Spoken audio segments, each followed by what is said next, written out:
You are looking at Julian's pronunciation guide, where we look at how to pronounce better some of the most mispronounced words in the world, like this other curious word. But how do you say what you're looking for today?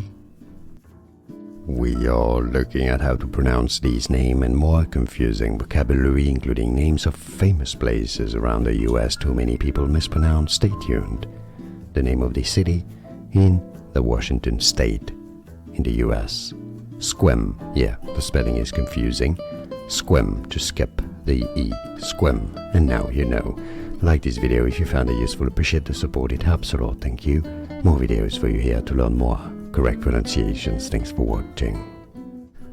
Here are more videos on how to pronounce more confusing words and names too many mispronounced. Like this video if you found it useful, I appreciate your support. I'll see you soon and thanks for watching.